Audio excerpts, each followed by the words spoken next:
we search for Orange machine learning. Can you see my screen? So if we go to Orange Machine Learning, this is where we get this software from. And this is quite a nice piece of software. It's a visual tool. And it means that we don't rely on, if you're not able to program in Python or the such, then you can still conduct machine learning assessments. And this is kind of creating a visual interface. And many of these tools are built and developed in Python. Now, the nice thing about Orange is that it has many video tutorials.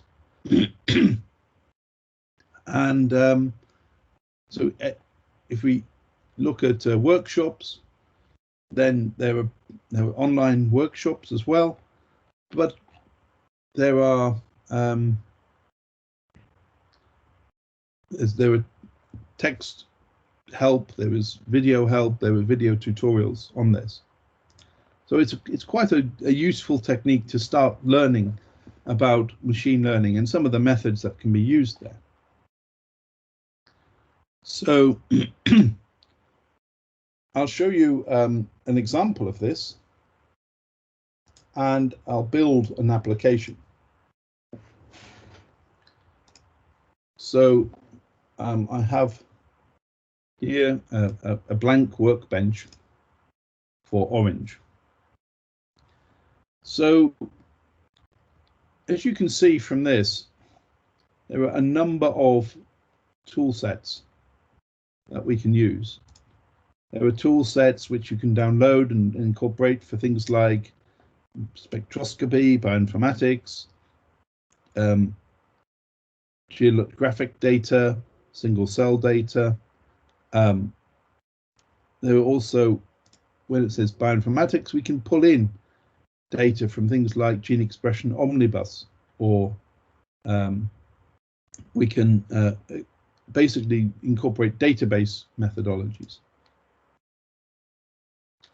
So there are a lot that we can do text mining, for example, as well.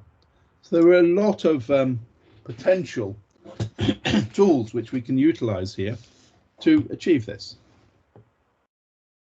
So what I'm going to do, first of all, we need to load a file. We need to load in some data to work with. And this system uses comma-separated value files, CSV files.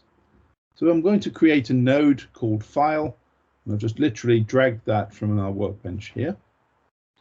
If I want help on this, I right-click on it, and I click help. And it tells me all about what I have to do to load data and format data and the like.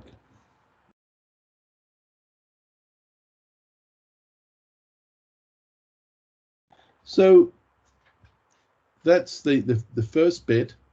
If I double click on it, you can see I can, well, I've already selected a file here, but I can get information about the file that I've selected. So if I've double clicked on it, I can, if I click here, I can look at the data for the course. I can browse my computer to find data, and I can reload data.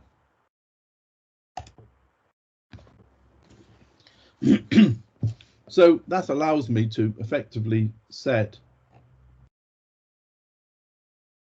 the data I'm looking for.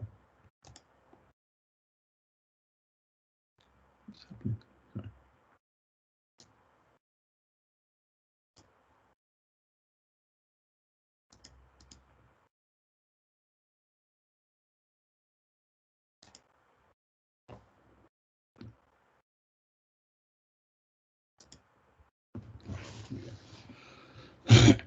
Now, once I have that, I maybe want to select what I'm going to use. So I want to say what are my input values and what is my target value. So the way I do that is if I use the select columns tool. And that allows me to select from my data, select columns, or particular columns of interest. So if I click help, you can see how it shows me how to use that, and gives me details and examples. Now, in order to use that, I need to create a link between my file and the columns.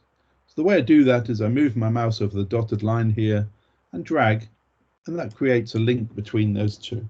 And you can see that what it's doing is feeding data from the file into the select columns function. I can click on that and you can see it's going from data to data. So now when I double click on that, you can see I have features. So these are the things I'm using for my values. And now you can see I've got disease pos neg in here. Well, I don't want those in there because those are my independent variables. And so I keep those in the features, and I want to put a target variable into target. So I want to predict here disease, yes or no.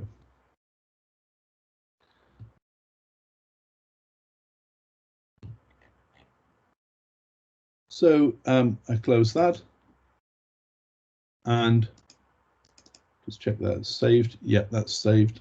So there we go. Right, I'm just going to take that away from full screen because that is being problematic. When the tools become full screen, it's hard to see how they fit in. So now I have effectively a data set that's been read in, and I have selected the things I want to use as dependent and independent values, and in the select columns. So maybe I want to look at the structure of the data. So if I go to unsupervised, I can do a principal components analysis. So here we have PCA. I'll select that, and I want to take my data from here into PCA. And so I'm looking at data to data again.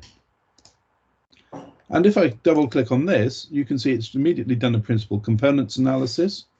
And you can see it tells me the cumulative variance and the component variance at for my data. Excuse me.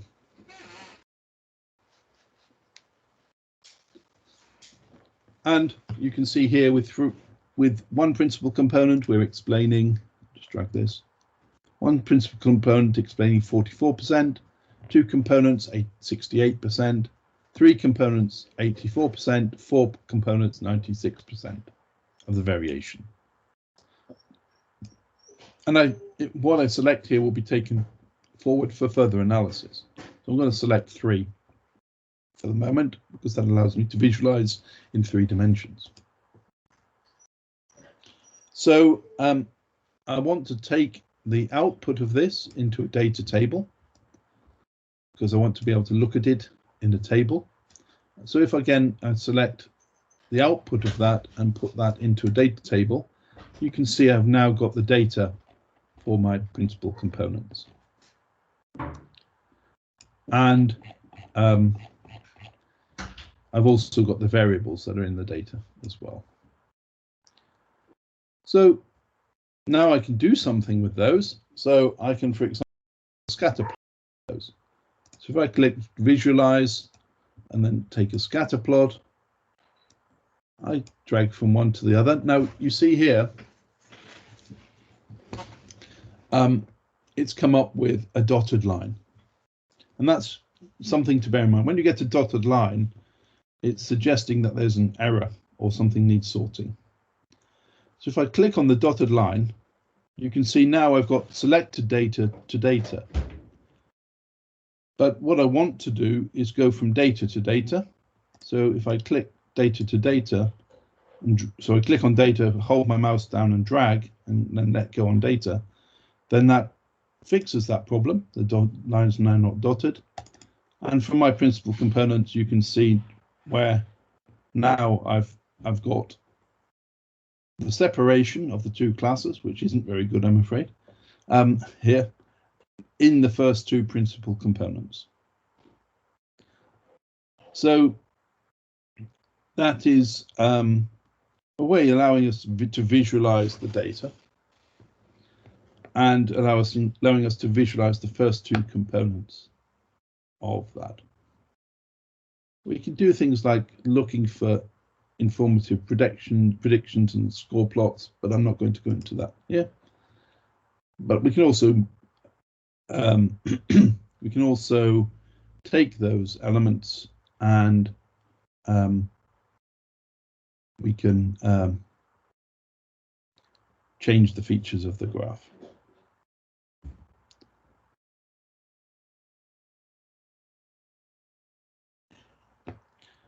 So that might tell us what's happening in the first two principal components, but we can also do a linear projection. So we can do a 3D plot, and that has the same principle. You see again, the line has become dotted.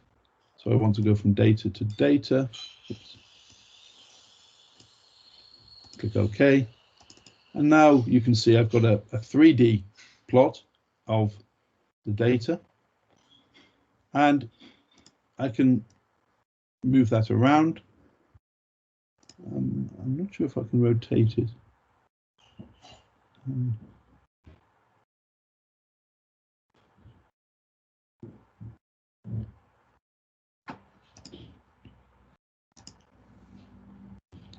But you see here I've selected the first three principal components to plot, and the only problem I think is that I would like to be able to rotate this, but I'm not sure how to do that. If you see right at the bottom here, I have a few tools. So for example, I can save this picture as an image.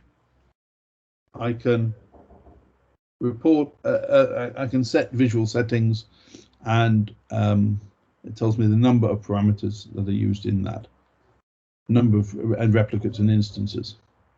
So you can see that, that I can quickly generate with a simple workflow a principal components analysis.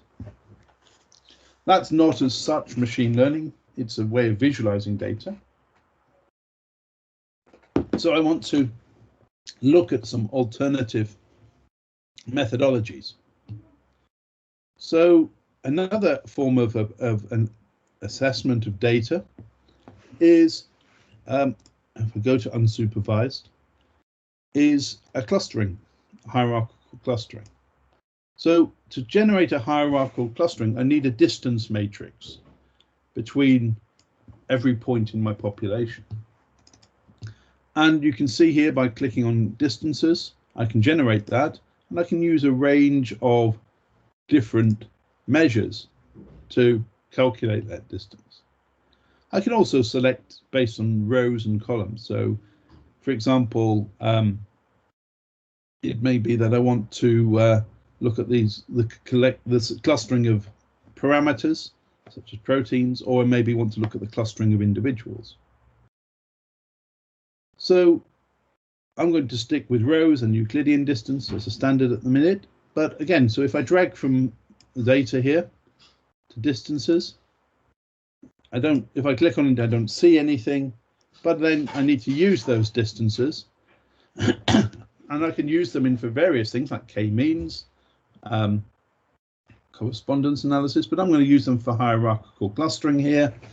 And if I drag from here, so you can see the data feeds into the distance matrix, and then the distances come from there to the clustering.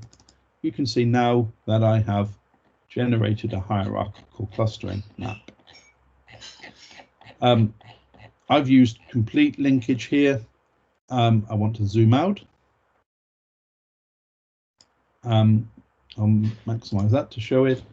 And you can see now that I've got my hierarchical cluster dendrogram, and I can click on individual bits and it will give me and highlight certain clusters.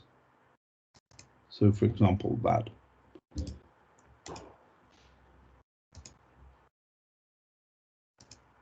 So this allows me to effectively select individual cases as well.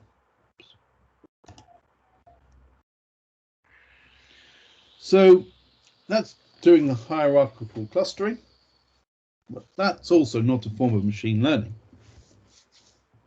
So what I'm going to do is I'm going to take another form of machine learning, and I'll take to start with logistic regression. So if I click on model, you can see I have various options for modeling data.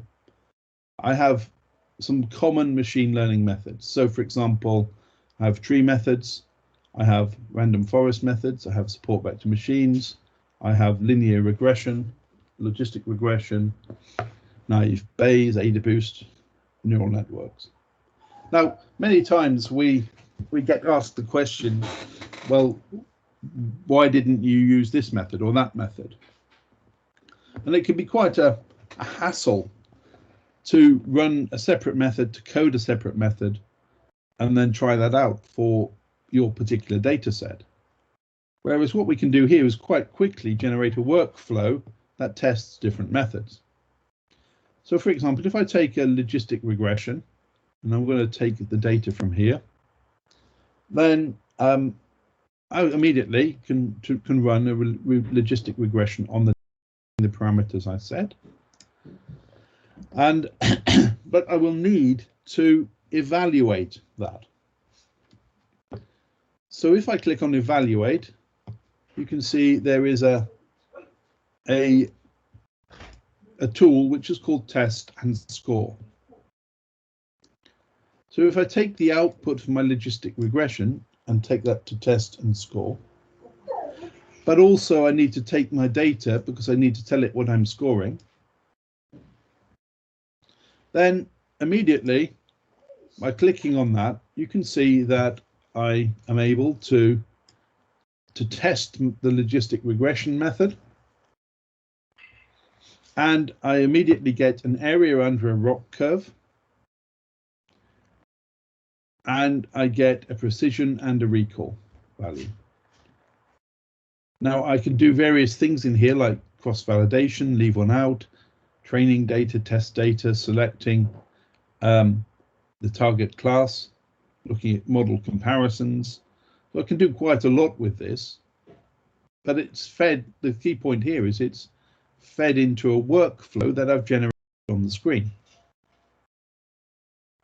Now something else I can do is I maybe want to visualize the ROC curves I've generated. So if I do that, I can take our results from test and score, and you can see it tags those out as evaluation results and puts them into a ROC curve. So you can see here, although it's not particularly good, I've got a receiver operated characteristic curve here, and that's a good way of testing the performance of a classifier. What we want here, ideally, is an area under the ROC curve of as close to 1 as possible. Anything with a value of 0.8 or more is possible, although 0.7 is sort of acceptable. So that it very quickly allows me to produce a ROC curve for our logistic regression. Now maybe I want to evaluate, excuse me, maybe I want to evaluate some other models, other methods. So for example, I'll drag in an artificial neural network. So I'll take the same data, feed it into the network, and you can see it's got a data tag here. I'll take the output from the neural network, and you can see it's tagged that as a learner, and it's fed into test and score and fed into ROC analysis.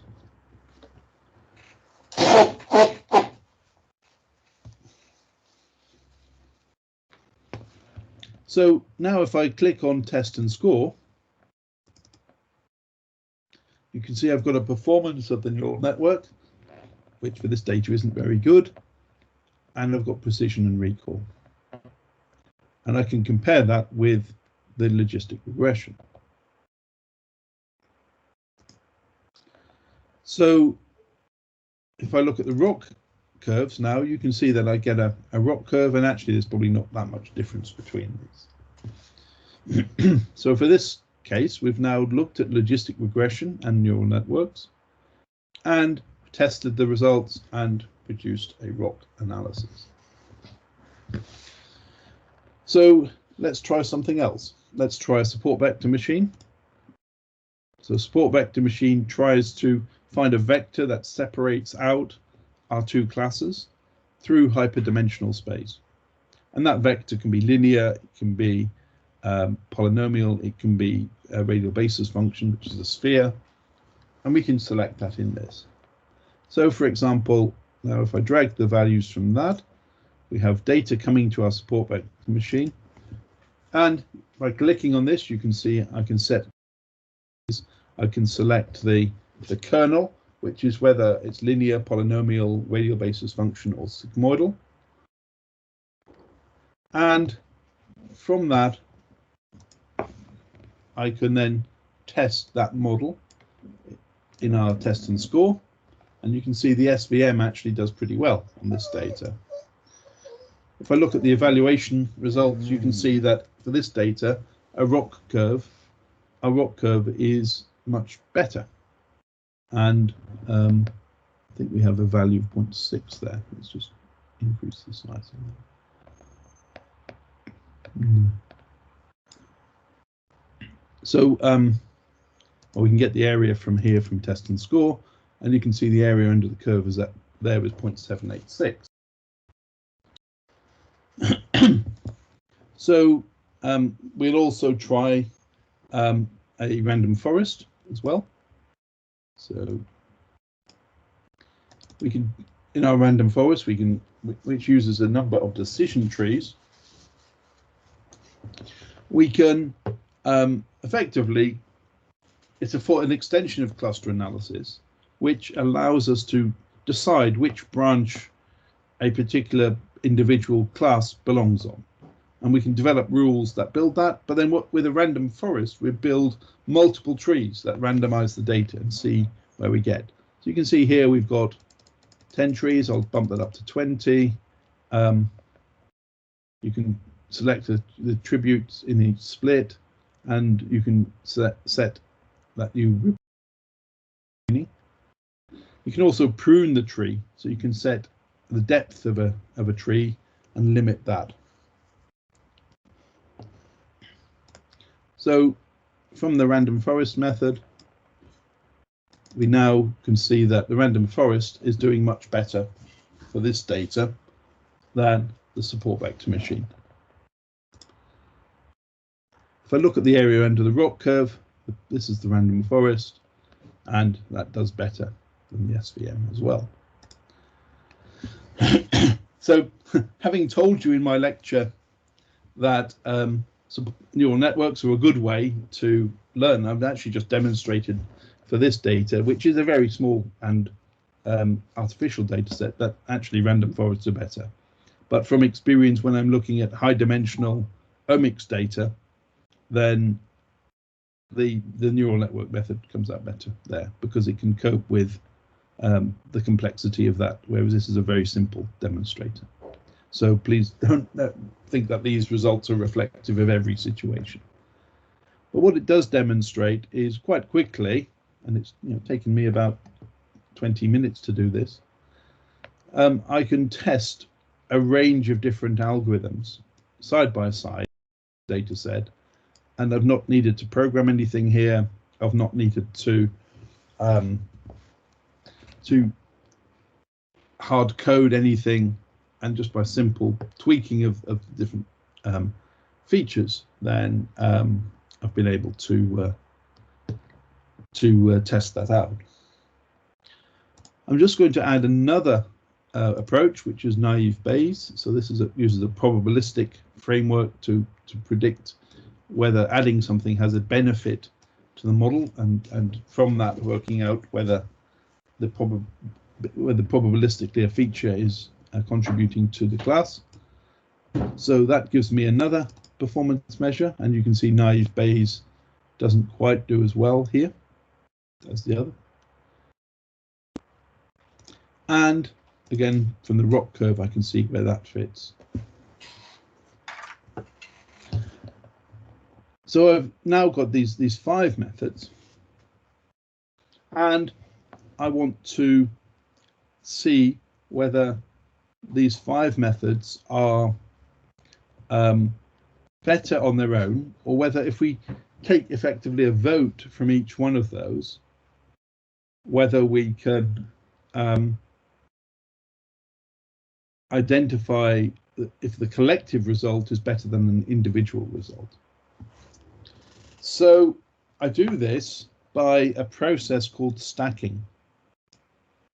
So what stacking does is stacking receives information from all of the methods. And yeah, learners to learners, that's good. Okay. And effectively combines them via voting. So in other words, if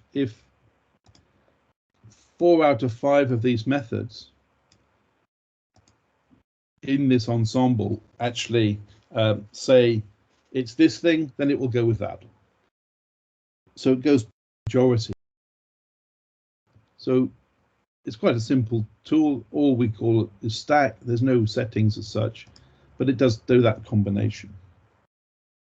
So if I now take the stacked value to test and score, it takes a bit longer, as you can see, but I now have a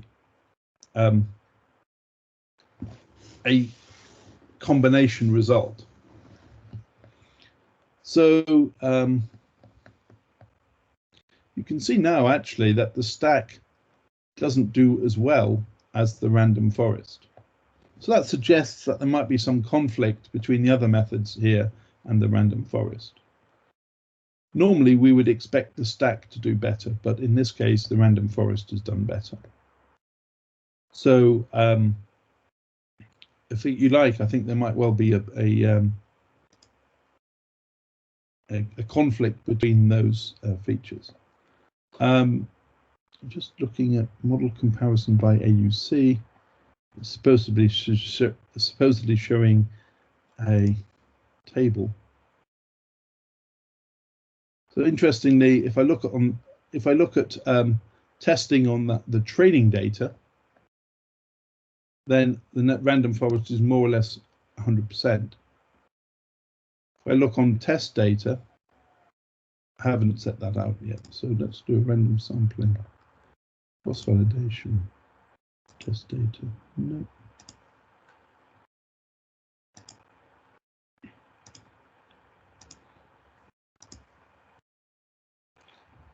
Yeah, so I've only really got a training data set here that I've selected at the moment.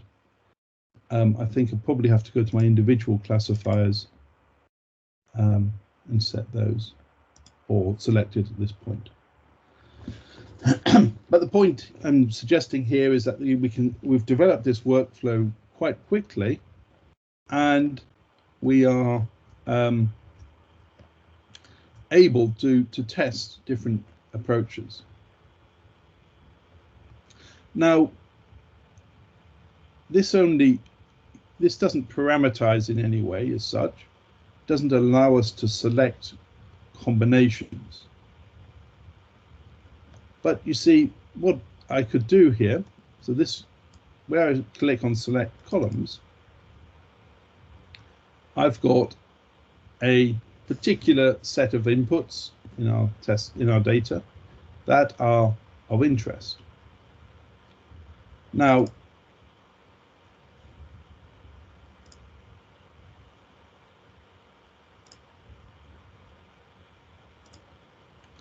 so my computer's working hard because I've changed some parameters here. So it's running the updated settings that I've selected, which I think is a cross-validation set. But what I could, just ignoring that for a second, what I can do here is if I click select columns, and I now select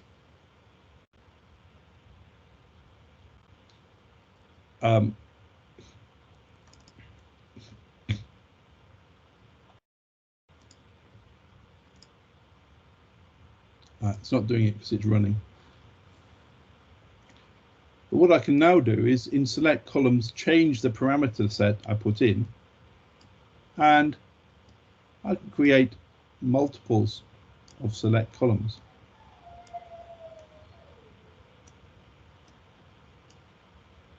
So I just need it to finish this analysis.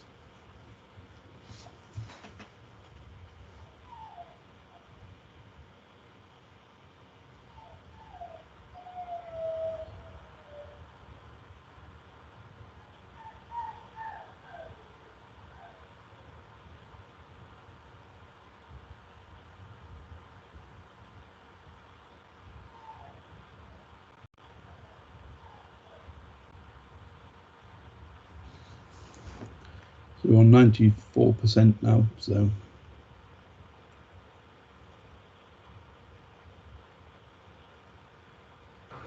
It shows, how much time it can take with really big data, right? If we have. Yeah, that was really this is only a small number of parameters.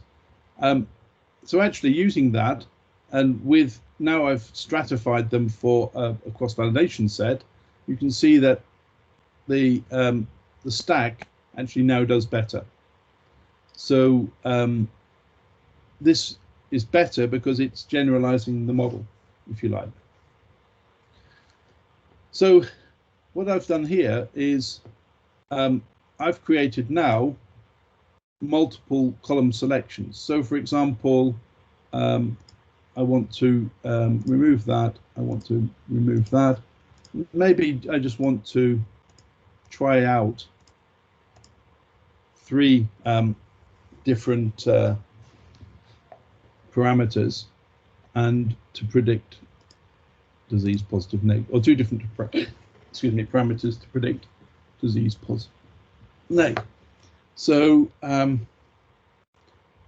now got that in my select columns, and by dragging from this one, it's now removed the other ones because it can't have 2 different conflicting data sets. And now I can see, okay, well, how does that affect my performance? Let's check that we're still running that.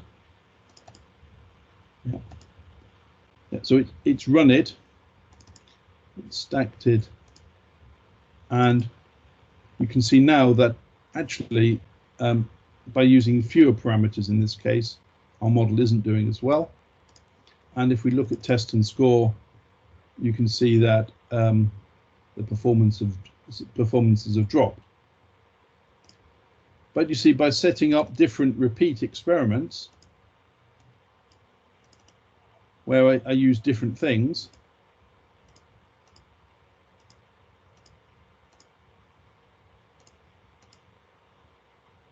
then I can prototype a different combination of parameters and try those out.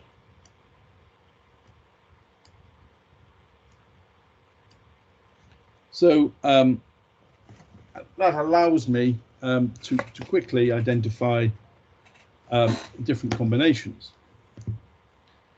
So there are also many other tools in here. This is just a simple combination of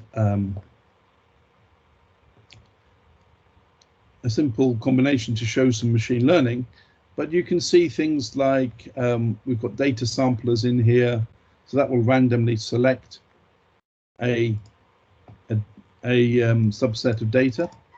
So you can see I've got a cross-validation approach in here. I can bootstrap and randomize. I can do things like transposing data, which might be important in certain situations.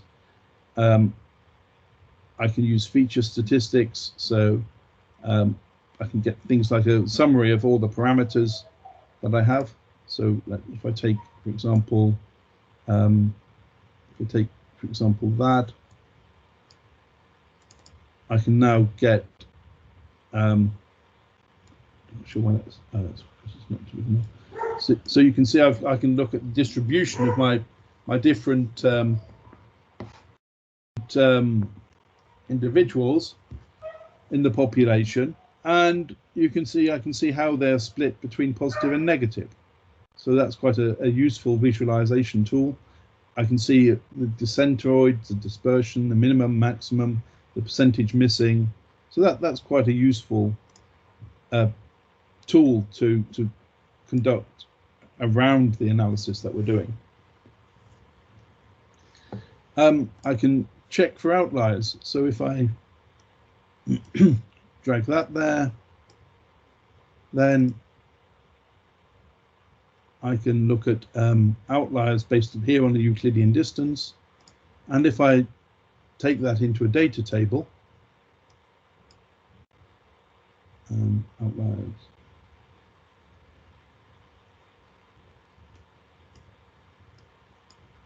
You can see, actually I should take that one away.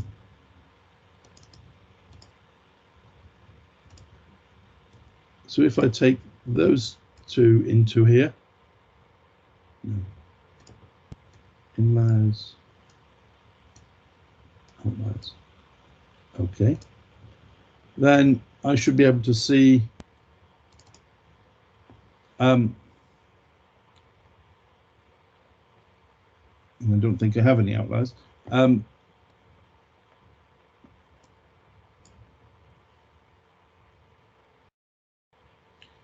24 instances, 5 features.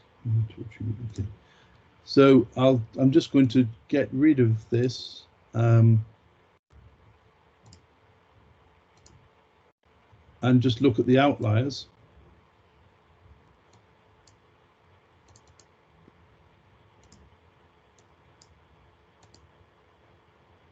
So what it will do is theoretically put the outliers into so it's put the outliers into a table. If I create another table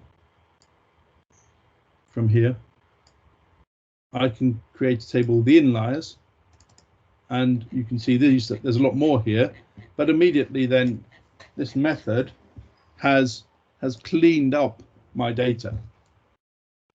I've removed the outliers from the data based upon the Euclidean measure. So these are the things which don't work quite as well. So if I take the inliers and put those into the logistic regression, hold on.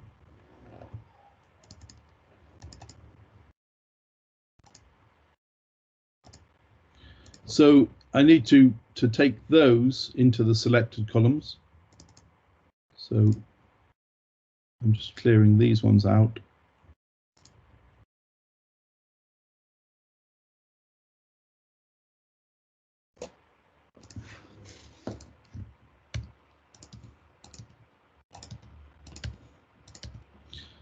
So I'm going to take the inliers, the correct data, if you like, and I will put that into select columns.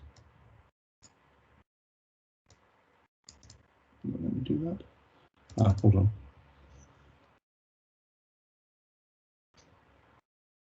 Okay. Okay. I know why. Sorry, I've deleted the file. That needs to go from there to there. That's better.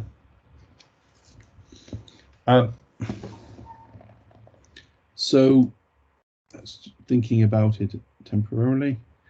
So what I need to do, so I've got my file. The data comes to select columns. I'm now looking at outliers, and that's the inliers. So I want to use those, and I want to delete that one.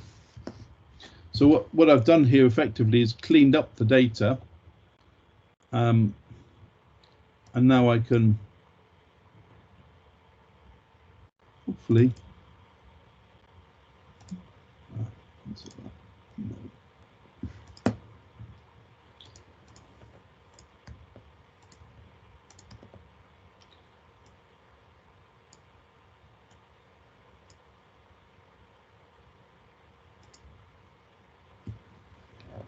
So this is a little bit experimental, but right. So actually, yeah, the file goes to there. That goes to there.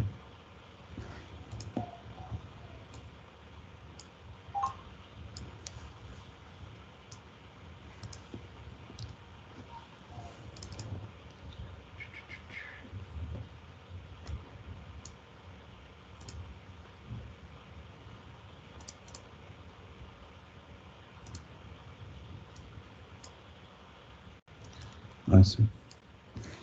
I think I might need, and this was just a trial, but I think I might need to do it that way. With me. Yes, I think that's the right order. Okay. Data. Right, so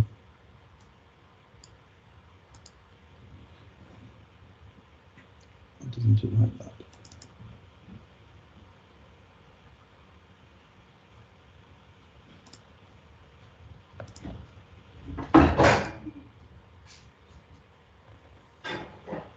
So that seems to, it might be because I'm still running the testing, but it's taking a little time there, but I just need to wait for that to finish while I run this cleanup of the data. I think we're getting there.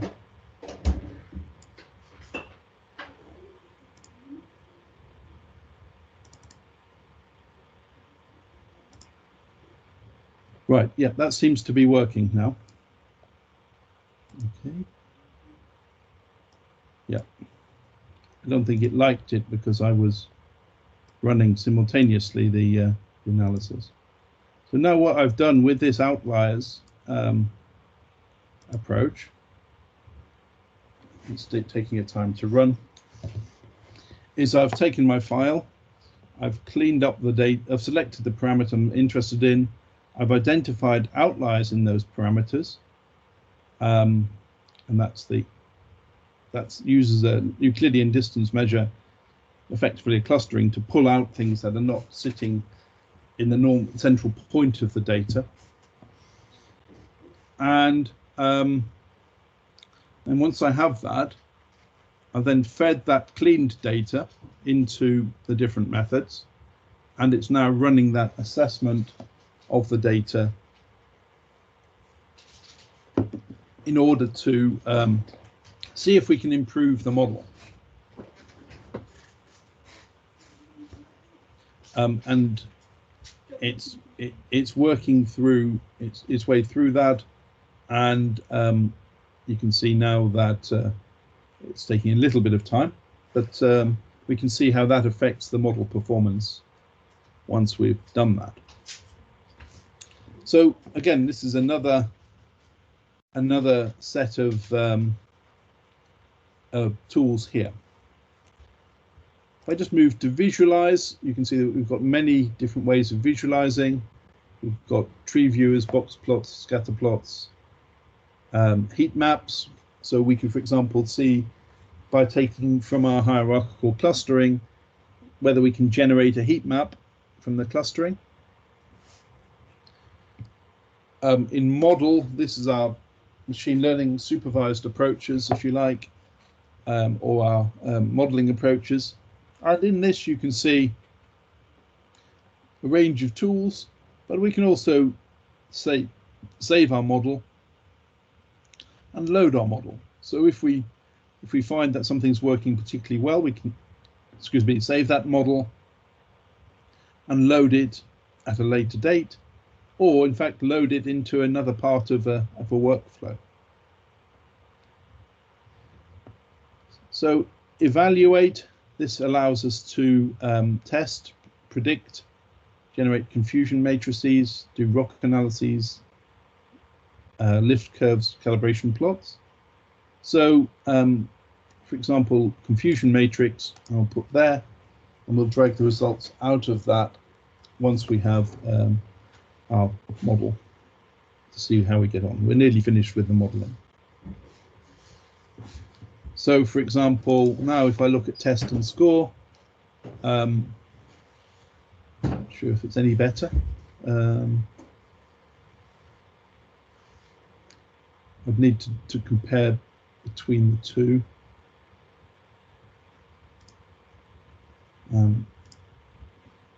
That's quicker.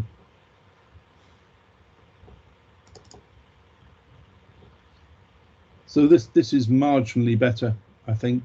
I'll look at what I can do with this is if I look at the confusion matrix, I can see where it's got it right and where it's got it wrong. And again, this model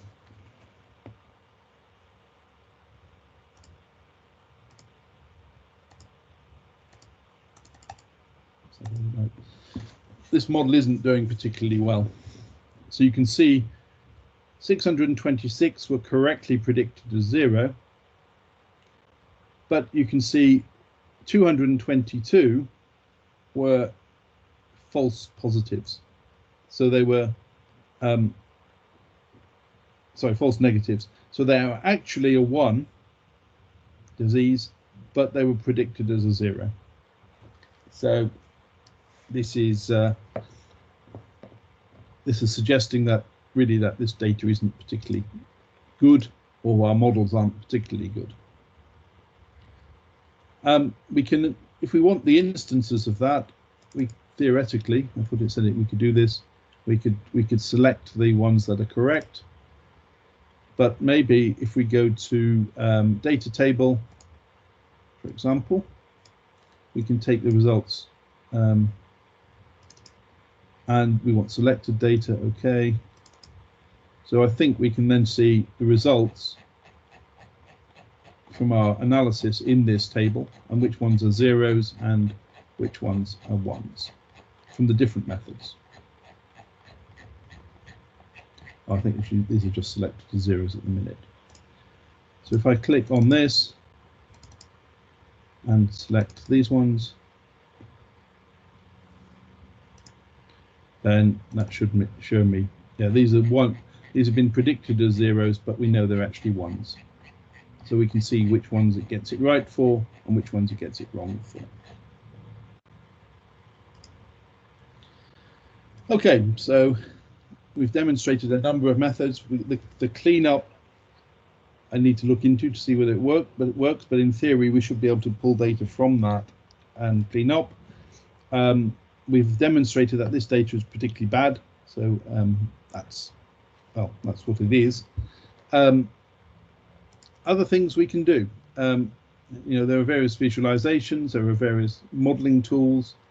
We can evaluate our models. We have a number of unsupervised approaches, so we've got things like self-organizing maps, which is a machine learning form of clustering. We can prototype our model, so we can look at more detail and do some prototyping, work out how our model's performing in different positions. We can use image analytics. So, for example, we can bring in images and load images and datify images in order to run them through these processes. We can do time series analysis. So we can do things like recursive neural networks. We can look at interpolation of values on the time course. We can do transformations.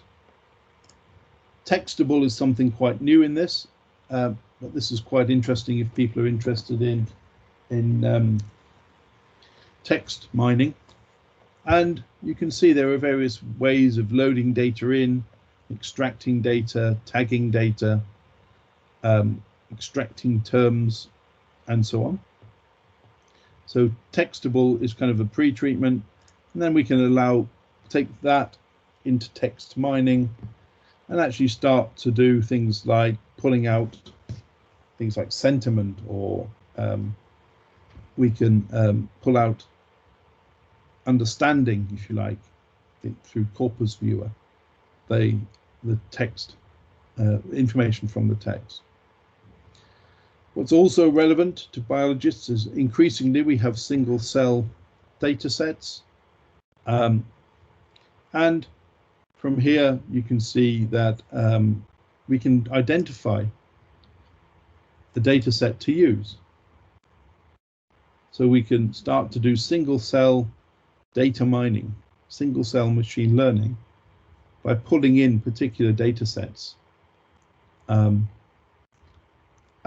you know, there's, for example, some quite rich data sets here with 8,500 pancreatic cells in humans. So yeah, this is quite powerful. We can start to explore data, and we may not have our own data to analyze, but we can look at data and import data from the sources of others. We can start to do generate networks. So some of the network inference stuff I was showing, we can import that here. So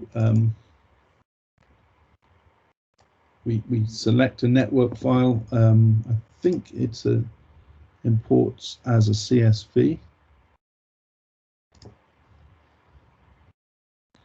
I haven't explored this technique because it's relatively new. But essentially, if we have a matrix of cause interaction effect or source interaction target, then it allows us to, that's the problem. It allows us to effectively start to map networks out. Geodata is things like geocoding, mapping. Educational is effectively training. So this is shows visualizations of how we can train different data sets, and it shows how those data sets train. Bioinformatics allows us to do things like identify gene set enrichment. We can load geodata. We can load KEGG pathways here. Do volcano plots. Do effectively clustering, but from a more biological perspective. So clustering based on gene terms. Associate is relatively new. We can look at association rules. And spectroscopy is something which might be quite relevant to the group here. We can start to do things like we can input data and look at hyperspectra, spectra interpolation, pre-processing, integration of spectra. And so we can do some machine learning pre-treatments of spectral data and then feed that into machine learning tools. So firstly, for a free piece of software, this is very powerful and comprehensive, and doesn't require a lot of technical expertise to get going. One other thing which is important here is, I just mentioned this, is we can actually write Python scripts. And if I drag that in, then you can see we can write Python code into here, or it could be modules of Python, effectively functions in Python, and then we can run those. So not only do we have the opportunity of writing and developing things using a visual function, as we have here, but we can also actually write our own code and incorporate it into our workflows as well. So maybe we have an idea for a new algorithm. Well, what we could do is actually put that Python script down here, and as long as it handles the inputs and outputs properly, could run that in parallel. So there's a lot of potential for further development as well. One of the things I believe we can do, but I haven't figured out yet, is actually we can get to the code behind each one of these nodes as well. So we can get the Python code. That's the basis of each function. And that can also be very useful. So just as an overview, I think this is a readily available tool, easily accessible without large amounts of computational or without large amounts of coding knowledge. And for people who are learning, particularly in the space of machine learning, it gives an opportunity to try things out easily without having to know a huge amount of background. It's also nice because it has a lot of video support. It has a community where you can ask questions. They do run courses, and I believe from memory there is a textbook as well, an e-textbook available with this through the website. So hopefully that gives an overview of machine learning, how we can use it. I've shown you how not to use it perhaps on bad data, but that data was generated somewhat artificially. I'd be happy to answer any questions. We've got about 10 minutes for questions, and but thank you for your attention.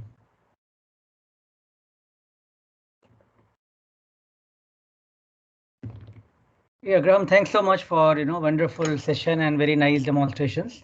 So I think one thing which I liked is that even a lot of biologists who are here in this session, they can easily do this without going through much a lot of programming with Python or R. So they can still go through with Orange and try to do that. Question is that totally freely available, or we have to take some licensed version to access all the features? No, everything is completely open source and freely available. So everything I've shown you is just what I've downloaded, and I haven't paid a penny for any of that. So, so in fact, at least the students with my group, I would like them to start using it. And maybe I request you, Professor Graham, if you can give some assignment based on this, which we can ask them, and they have to then try to reproduce that. That can be a good way of knowing people have learned it. So we are recording the session anyways. Where it's not quite so strong is probably on the big data. But what I've showed is the basics, but there may be ways of, for example, pulling out individual files for each gene, say, or protein in a data set and running those to actually, or taking another approach that said take a small set of features from the bigger set and run with those as well. Right. I believe Deep has got a question. Yeah, go ahead. Hello. Hi, Deep. Yeah, hi, sir. It was again a very good presentation. So yesterday, like last week, I was trying Orange, and I could easily, run with my data. I could easily run the SVM model and some of the machine learning models. But unfortunately, there is a place where I'm failing. I'm getting error. Is if you see in the widget, you will find a bioinformatics. And in the bioinformatics, there is I think non-parametric test is there. I'm just looking now at the widget. Yeah. So the bioinformatics widget is there. I'll just share my screen. Yeah. Yes.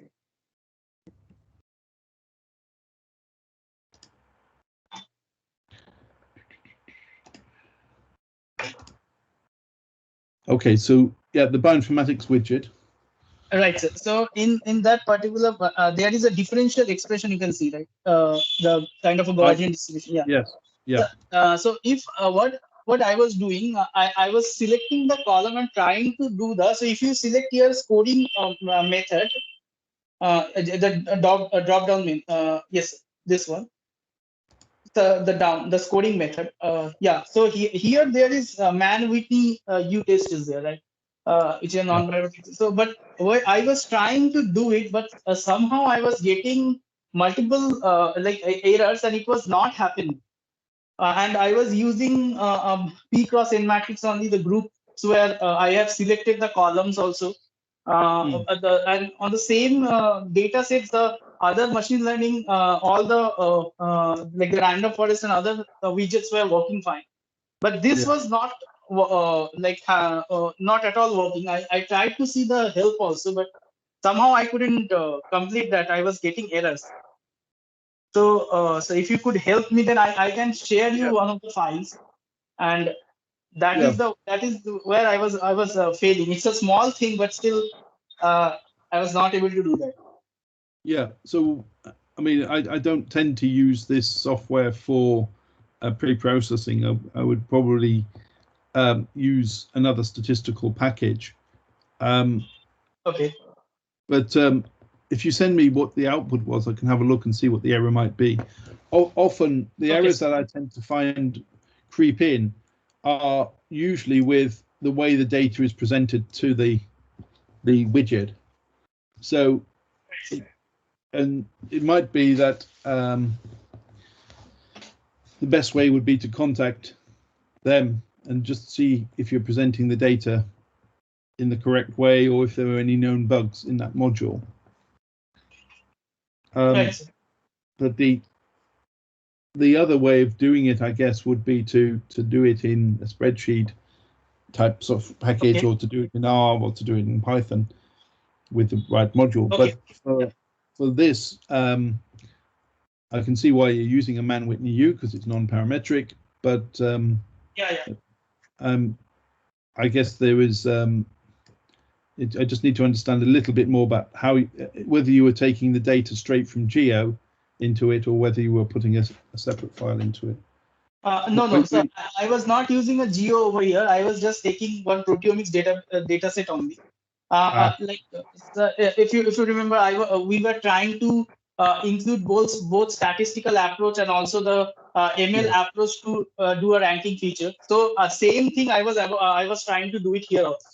So I was feeling if I already have I can make a network which will be having the statistical output also, and the same way I can use few of the ML widgets, and from both the output I will do a ranking method.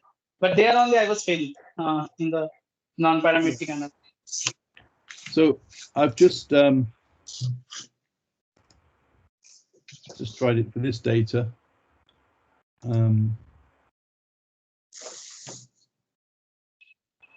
Okay. Yeah, it didn't work for this data because no 0 6 scores undefined, 0 selected genes, so it didn't work for that.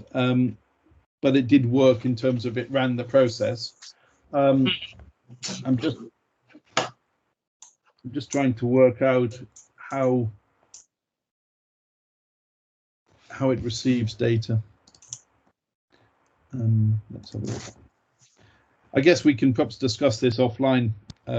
Yes, have a meeting next week. Just looking at, there's a lot of help here, but it might be that if you go to the Orange forums or fora as well, then it might be there you can find a way of an answer to it. Did the other methods work? So did the other approaches such as t-test or whatever work? Or was no, sir, no. In the differential expression widget, nothing was working. I tried even the log2 fold chain also. I was trying. And I was trying to make a scatter plot over there after the correlation, but nothing was. Even the volcano plots I was trying. Nothing was working actually. So, but the other widgets are pretty good. I checked 2-3 widgets, especially the visualization and the model, and all the widgets were working fine. Okay, so it might be, to me that suggests it's either the format of the data. Okay. Something missing in the format of the data that it's not recognizing. Did you use it for selected columns, or did you use it for? No. I used for selected columns only. Yeah, so you selected some sort of target class. Yes, sir. Yeah.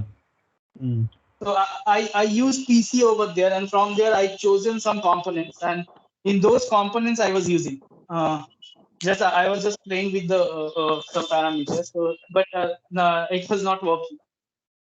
Okay, so so had you done a PCA on it? Is that what you're saying? Yeah. Yeah, I have done the PCA, and like the way you were showing, you have taken 4 components and you have moved on. So the same way I was using 15 to 20 components, and I was trying to see how the scatter plot is showing. Right, it might be by using the principal components analysis, you've collapsed the variance of the data, and so for some reason the differential expression might not be able to cope with the principal components. No, sir, but I didn't link the PCA with the non-parametric. I linked the select data with the non-parametric. I see. I was going to say we'll talk about it offline and have a look into it, Okay, but it might be also worth speaking to Orange and just having a word with them, because they're usually quite good at communicating. So. Okay, sir, I will do it. Okay. Okay. Are there any other questions?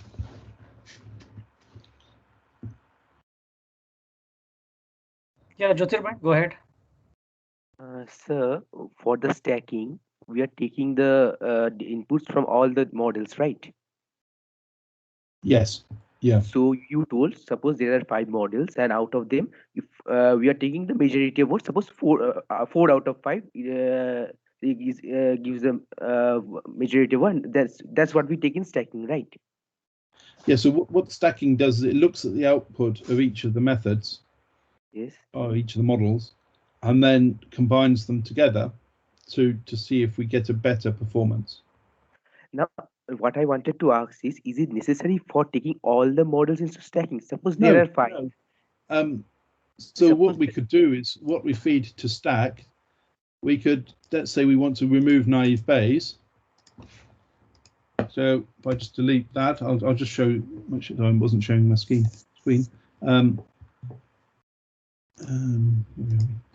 Right, yeah, so bear with me. Screen 1, there we go.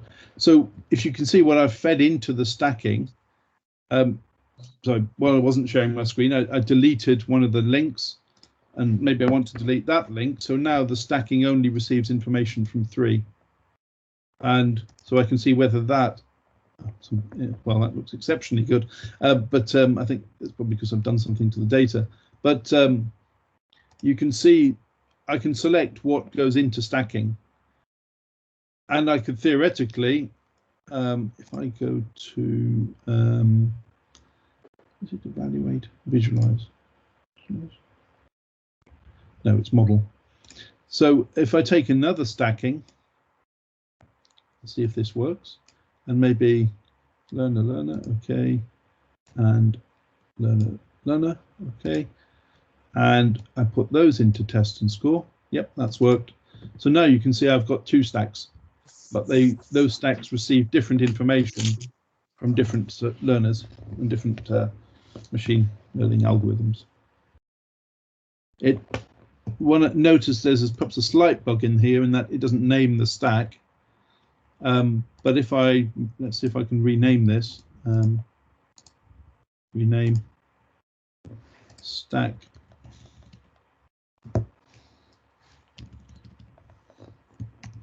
I'll call it STK2.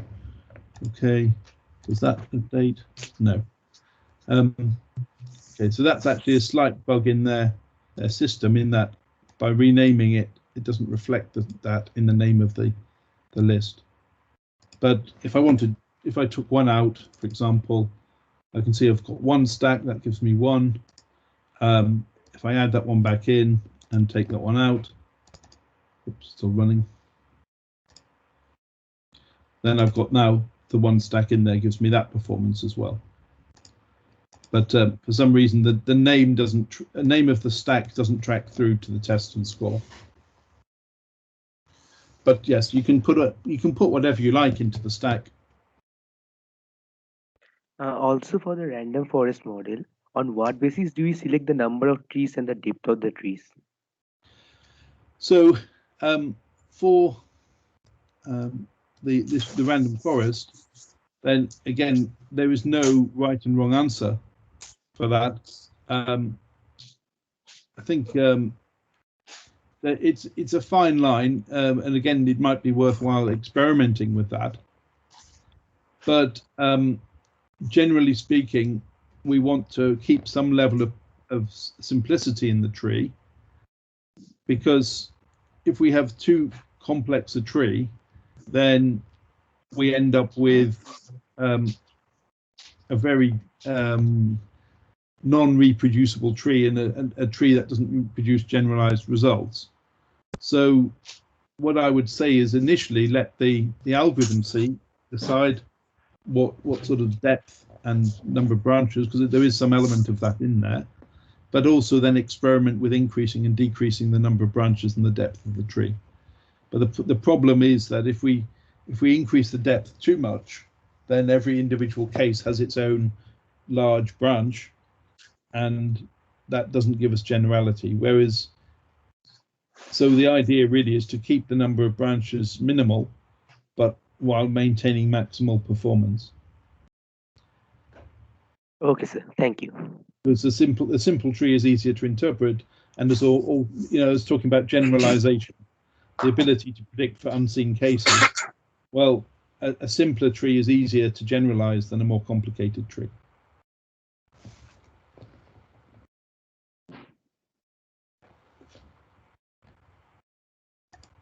All right, any more questions or any comments for Professor Graham?